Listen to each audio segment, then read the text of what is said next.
Hi, my name is Tetsuro Miyatake from Off Topic, and I'll be your moderator for this session. I'm very excited to have Dan Widmaier, who is the founder and CEO of Both Threads, with me today. Dan earned his PhD in chemistry and chemical biology from UC San Francisco, where his graduate research involved designing genetic circuits to control microbial organelles. In 2009, he and his two co-founders founded Both Threads, which is creating the next generation of planet-positive materials using biotechnology. Their vision is better materials for a better world, and they are using the wisdom of nature to inspire their innovation. Harnessing his experience in both science and business development, Dan has grown Both Threads from an incubator startup to a biomaterials platform company with almost 100 employees. He has led Both Threads through multiple fundraising rounds, created lasting partnerships with iconic global brands like Stella McCartney, and launched commercially available materials, including Milo, a mycelium-based leather alternative. And he's done this with a select group of partners, including Adidas, Kering, Lululemon, and Stella McCartney. Dan, it is amazing to have you here today with us. Well, thanks for having me, Tetsuro. I'm excited to be here and have a good discussion about all the ins and outs of building this crazy business and a new disruptive industry. Yeah, I mean, like, if you can give a quick intro about yourself, you found this company in 2009, so a while back, 12 years ago, what was kind of the inspiration that led you to start this company? Well, if you think back, 2009 was such a good year in the global economy to think about going out and striking it on your own and make a company. Yeah, I mean, there was a couple of things came together. One, I was about to graduate. Me and my two buddies didn't really want to get real jobs. And two, I think we saw ourselves as deep technology entrepreneurs before we knew to call it deep technology as a space yet, and saw an opportunity to see what we thought was going to be the mega trend of our generation, climate change and how humanity adapts to that. And that together we could develop technology that helps adapt to the products and services that are going to be required for humanity to thrive through a changing planet. And so we started Bolt Threads with this pretty simple idea that nature's built this great material ecosystem, and that we were experts in synthetic biology and biotechnology, that we could bring these two things together. We could solve a product and service company that fits this megatrend over a long period of time. I've come to learn that I'm one of very few scientists who work in the fashion industry, and other interesting tidbits, but it has certainly been an adventure, and we've built something that I'm very proud of over the last 12 years. Amazing. And can you give, you mentioned kind of this nature being kind of the world where you kind of pick and choose kind of materials to build from. Can you talk through some examples that Both Threads has built out? Yeah, so we really started the company with a pretty understandable example. It's where we were all the best versed in. We'd spend most of the 6 years of a PhD working on. And that is the silk spiders make, right? Most popularized by Stan Lee's Spider-Man intellectual property, the comic, and now the plush toys and the movie franchise and the theme park rides and the everything, right? But the idea that there's this fine, it's actually a protein-based fiber that arachnids make that allows them to suspend their bodies, catch their prey, wrap their egg sacs, do all this stuff. And so we were making that material as one of the best known examples, with the idea that it has incredible properties, stronger than steel by weight, tougher than Kevlar, but unavailable to consumers, even though people have kind of tried off and on for 100 years. Long and short of it is you can't farm spiders, they eat each other. We tried that in the early days. But we've done spider silk. We now work with Mycelium. We make this product called Milo. It looks and feels like a piece of leather. It's soft, it's supple, but it's grown from mushroom mycelium.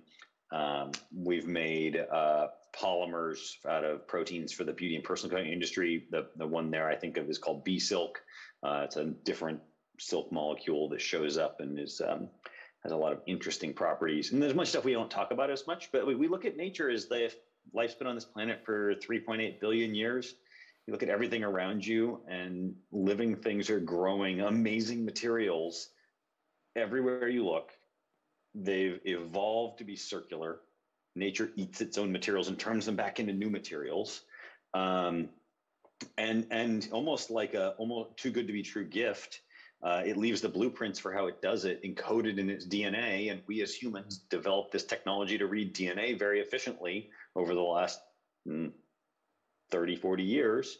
And at Bolt, we want to bring those things together. We want to take that wisdom of 3.8 billion years of amazing materials and bring those to consumer brands. I love the idea of this kind of circular kind of economy that you've talked about, where nature eats nature, right? And so there's this really good cycle that it develops, and I think that's where Bolt is very known for its sustainable kind of practices. And so compared to that, fashion is notoriously famous for being kind of environmentally a little bit on the unfriendly side, to be very honest, right? And so how much does material innovation affect kind of the fashion industry? Well, it's huge, right?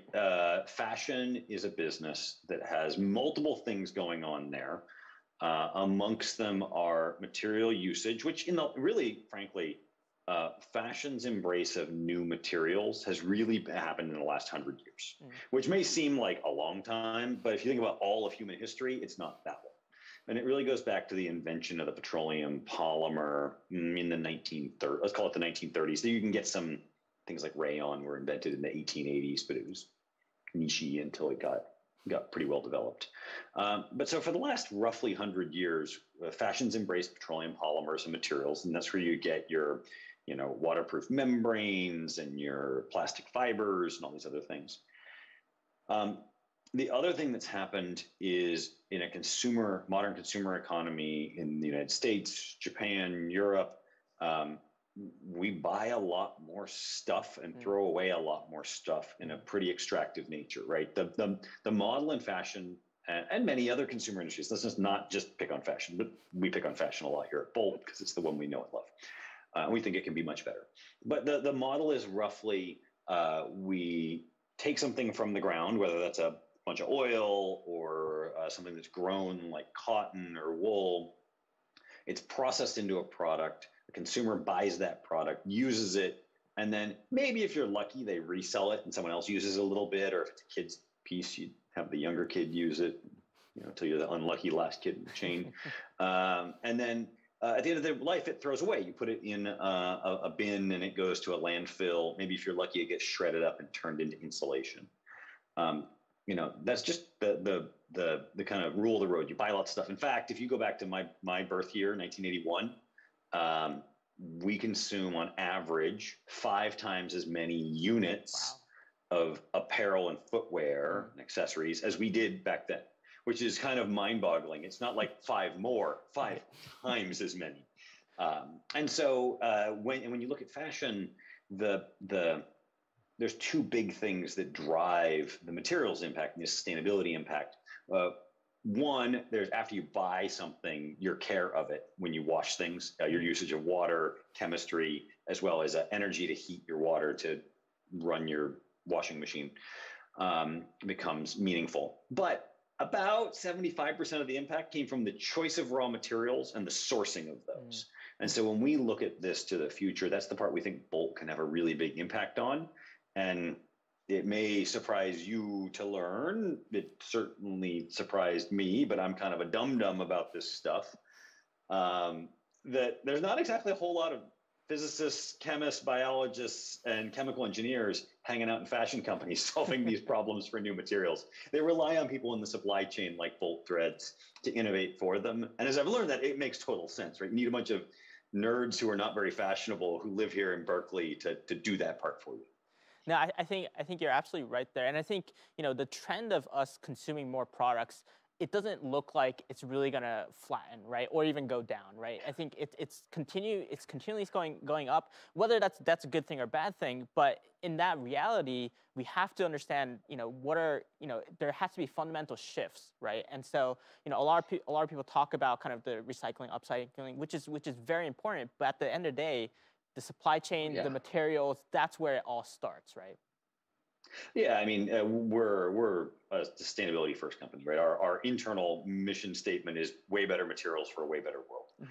We want to see humanity thrive for decades and centuries and millennia to come in a world that we all love, adore, continues to inspire wonder, and that we want our kids to live in.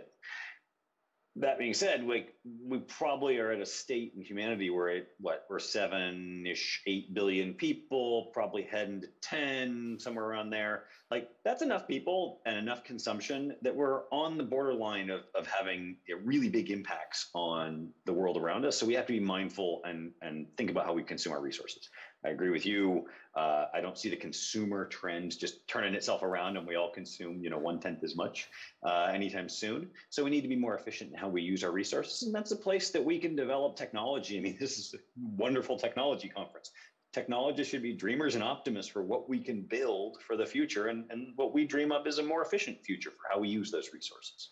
I think you're absolutely right there. And I think, in the US especially, there's been kind of a mindset shift in terms of understanding and really acknowledging this sustainability impact of a lot of brands. How have you kind of seen the average consumer change in the past few years in terms of their view towards sustainability? It's been incredible. And it's actually we made a lot of guesses about what the future was going to look like when we started this company. Most of them are totally stupid and wrong. This is one that we got right and was actually happened faster than I think we pessimistically predicted. The consumer has changed pretty dramatically in the last 10 years. 10 years ago, I can actually, if we were if I'd share slides with you, I could show you a original Bolt Threads Series A pitch deck slide that called out sustainability, vegan, and some of these other terms that now are like the core value proposition of our business, that at the time everyone laughed us out of the room. Right. Venture capitalists, offices, consumers, all of that.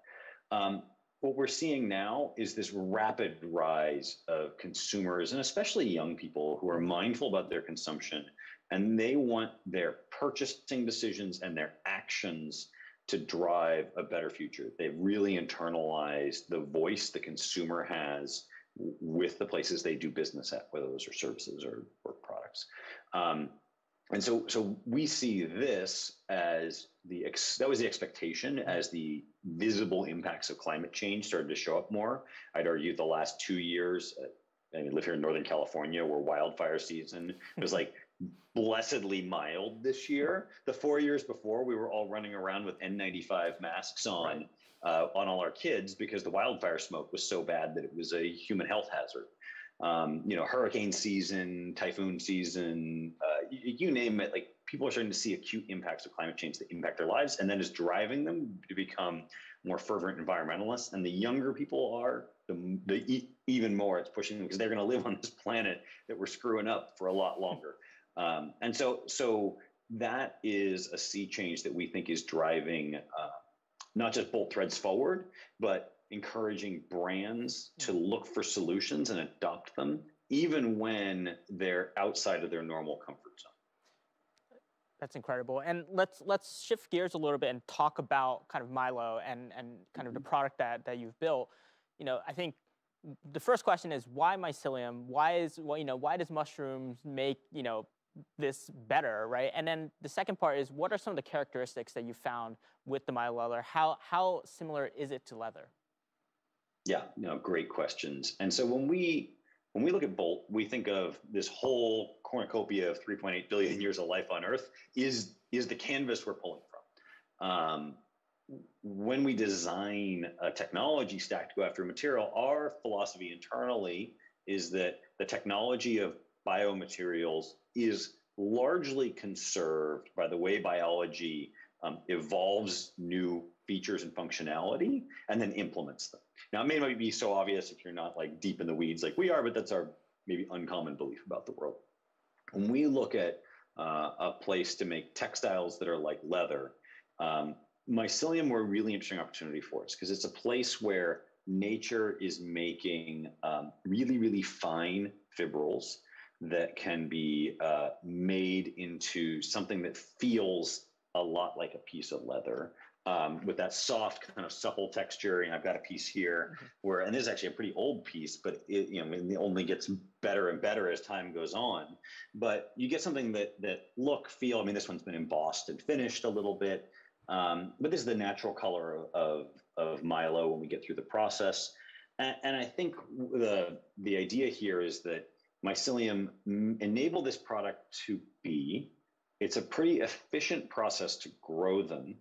And when we think about nature as a natural recycling system for the planet, fungi and mycelium are nature's recyclers. They sit there underneath the soil, breaking down organic matter and releasing it back for other organisms to eat and grow from, right? You often find that like expensive garden fertilizers that are organic have essentially the precursors to mycelium, the spawn essentially, to seed your soil with fungi that will break down nutrients and release them to your plants. It's just a whole in combination that when you've got this end-to-end mindset of the technology needs to be, extensible, it has to make quality, it has to make it sustainable, and we have to make it price competitive at scale. It really ticked all those boxes for us for this particular product. Now, if we look at something like spider silk, we do recombinant expression of a protein in a large aseptic aerobic fermenter. It sounds different. We think it's kind of similar in the underlying core concepts, but it's the right technology to make the right material for the right use case. And for leather and alternative leather, mycelium was just blaringly obvious to us. And I think, one of the points I wanted to ask, you mentioned kind of the price competitiveness, and I think that is kind of a huge kind of component in the future of boat, and also the future of kind of sustainability in general, because sustainable materials tend to be far more expensive than kind of regular materials, and there has to be this crossing point where, and that's the point where sustainability really comes into play and really becomes a mass market. And so how do you plan to scale this and be able to make sustainable materials competitive in the market? Yeah, for sure. I think there's a couple of things that come into play here. Amongst them, you look historically, materials is a long game. It is rare that you find someone who invents a brand new material and it's available at cost, quality, and scale. Forget even the sustainability bit, but just go with the three big ones in less than a decade, right? Like they're usually slow, and we could spend multiple more sessions talking about why that's true, but we'll just take it for fact for the moment. And so at Bolt, we find ourselves at this place where we're at an inflection point of scaling the technology. We've had one big advantage here, or probably multiple, but the one I think of is being that we've developed multiple materials technology at this point, we're able to design them with an eye towards scalability of all the unit operations that go together in the manufacturing. So for Milo, that's where we're at. And I think we've said this publicly before, we're installing capacity to turn on that can go north of 1 million square feet per year in 21. We're installing in 21 to go live in 22. And it's probably no secret. You should be able to guess that it's probably designed to go even bigger than that if we really want to push it. And we're talking about industries that are just massive, just huge. Leather, 35 billion square feet per year. All of our excitement for a million square feet, maybe a little more, maybe a lot more, is nowhere near 35 billion. And it's that move to scale where you see economies of scale on both the production, the sourcing of ingredients and reagents that allows us to really drive this forward and make a really big impact on sustainability on the planet. I think it's one of the parts that gets missed in the sustainability game when we put companies in horse races against each other, is that when we have a relatively short time window, and we can argue about how long that is it 10 years, is it 20 years? I was in Glasgow briefly to talk at COP26 for sustainable materials and fashion, and we can argue back and forth about whether it's 10 or 20. That's a short time span when materials development is a 10-year game. And so we see this opportunity to just run hard at it and help everybody else run hard at it in this industry to make a really big dent on such a big opportunity and bring sustainability to the masses. That's really what we're in this for. And I think, you're absolutely right in terms of kind of this long-term investment. And I think you've seen other industries as well really kind of optimize. For example, like the lab-grown meat industry, right? I think it's 10,000 times more cheap than it was 5 years ago. And I think so you'll definitely see this as kind of technology progresses, as you build better materials and also as you kind of scale up. Oh, for sure. I mean, every material we've worked on, that first kilogram, that first square foot you make, it is a nosebleed, astronomically unfeasible price. And it collapses down pretty quickly. I mean, I think we see a path now where Milo is a material that is mass market consumable as we tick through the next couple steps of scale here. And that hopefully it can show up in all the products people know and love, and they have a pretty clear choice of where do they want to put their dollars and their support and their actions going forward. Yeah, I mean, speaking of kind of the products that, people put their money into, you've managed to, gather an amazing group of some of the top brands in the world. In your consortium, what was the purpose of forming this consortium with Adidas, Kering, Lululemon, and Stella McCartney? Yeah, for us, it was trying to crystallize in the industry the people who have the distribution and the connection to consumers with products that are out there that those consumers love, right? I own like 2-3 pairs of the Stan Smiths, from the Stella Stan down to the sustainable recycled Stan Smith. Love the shoe, love to wear it when I go travel, when I go to work, when we went to work every day, but when I go to work once in a while now, as opposed to working from home. Those are the places you're going to have the impact and you're going to connect all the consumers. But the brands, not just of the consortium, but everywhere, are woefully underprepared for creating new materials that are a substantial departure from what's already in their supply chain, right? And growing leather from mycelium, making spider silk from yeast fermentation, like those are substantial departures, right? And I talked to him a little bit about it earlier, where like I had this surprise moment that there wasn't like a room full of chemists, physicists, chemical engineers, biologists hiding in the background of these places. Because that's not true, those companies aren't going to develop these things themselves. So we went, and our pitch to companies was, look, this is something the world needs. It's something your consumer wants. It's something you want, right? We all want a livable, sustainable planet for the future. And this is an industry that is hugely extractive. Let's change that model. Let's acknowledge, all of us, that Bolt can't bring it to consumers without you, and you can't bring it to consumers without Bolt providing it. So let's work together. Let's do something bigger and better than any one brand or any one startup can do by ourselves, and form this consortium, because it's going to require more than just someone writing a check to buy things. It's going to require deep integration with, like, how do we tell the story? What do consumers want to know about the material?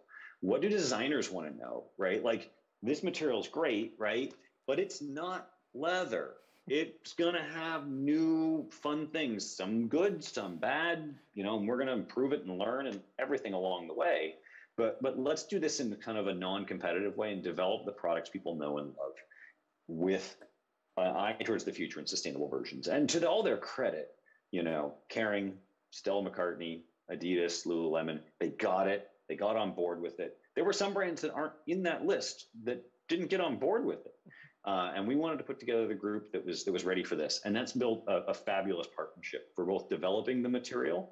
And as we've shown in 21 here, I think we've shown 6 different products to the world, something around that, from each of those brands that are as diverse as like sneakers to yoga mats to handbags and everything in between. And that's only going to get bigger and better as the future comes in. And we're going to be very excited to add to that list beyond the consortium, as are the consortium members, to be frank. We all know that, like, it's cool to make sustainable product and sell that to consumers and point to the future. We all want that future to be real, because we actually live on this planet. We want it to be a sustainable place that inspires awe and wonder. I mean, at the same time, I think, a lot of these brands, they're very big brands, right? They have a lot of processes to go through. And sometimes, they aren't ready immediately to kind of embrace this future, despite understanding kind of the vision. What are some of the difficult kind of conversations that you've had and difficulties that you face when talking to some of these kind of top brands or kind of brands all over the world? I mean, it's everything you can imagine, right? It's like there's...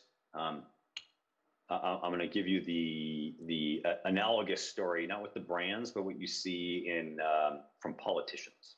This is true pretty much everywhere you find a politician. Here in the U.S., when we have a debate in Congress about innovation and investing in it, it comes up from time to time, government investing in innovation. What you often find is that the Congress people want the highest risk, highest reward, but never have a bad outcome. And you're like, well, that's not exactly how innovation works. That's kind of the same conversation we've had to go through at times, probably one of the more difficult ones with brands. They're not used to real innovation risk in the sense, like, we're going to do a science experiment. And I can't promise you what the result's going to be. But we're going to take that and we're going to plug along. And we know that with disciplined action, we have all these reasons why this is progressing down the funnel towards a workable product. That's a pretty big departure for brands. I'd also say that there's everything from the, not every property is exactly the same as leather. Does it really need to be? All the way down to things so mundane as when you send a sample and they're going through their electronic system for materials intake and checking the boxes. Sometimes we do things with Milo or some of the materials we make that either cannot possibly check a box that needs to be checked or adds new features that can't work in their system. And those are actually kind of humorous because it's like, well, we're innovating, we're making new things. And it's where both the challenge, but also the opportunity comes from. Because the thing that gets me really excited, these brands and everybody else we're going to work with, is I'm convinced at Bolt, we're really smart about materials and we're really dumb about products. And the beauty of that is that we work with amazing partners, and those creatives at those brands come up with solutions to things that, we often fancy ourselves smart because we're all scientists and we have letters like PH and D after our name, stuff like that. But we've watched creative designers and creative directors solve problems we had no clue how to solve that seemed easy to them. And that's like the true power of partnership, right? Like, two people who are smart in very different things bring their intelligence together and solve really hard problems that are, seem impossible for each one, but become easy when you work together. Like that's an amazing partnership. And that's the part I'm really excited about with this technology. There's a lot of meat on the bone for where this is going to go. I love that kind of partnership between kind of the science and the product. I think that makes a lot of sense. And, you're a veteran in this space now. You've been here since 2009, both on the technology side and kind of on the fashion side. And you've seen multiple kind of cycles, right? In both sides. What has been some of the greatest learnings and, some challenges that you had to overcome throughout, your 12, 13-year career as an entrepreneur? Yeah. So I think the positive thing I've taken away that takes 12 years to observe is that at the core, it is really the consumer that drives this business. In small moments of time, one can believe that's not true, that like smart creatives or marketing or executives, you kind of dictate the fashion cycle. Then there's little bits of that go on, but by and large, companies are responding to the demands of their consumer. And that's like, I view as a real positive because it means that when you think about something as big and wide-ranging as sustainability, consumers are driving the bus and can enact change. That's like a 2 thumbs up, massive positive for the world in this space. Challenges like this is a long, arduous process of developing materials for this industry to meet at the quality, scope, scale, cost, and sustainability that the customer is looking for. And that is inherently less compatible with the most common way of funding startups, right? Something the TechCrunch conference attendees are well familiar with, which is venture capital and private equity, right? That's usually geared towards 4 to 7 year investment lifespan. They'll often say 10, sometimes they go 10, but here deep tech, and I'll go beyond Bolt here, but whether you're talking about quantum computers, batteries, sustainable materials, food, they're often pretty long plays beyond that. And I think that's one of the things you've seen in and out of cycles.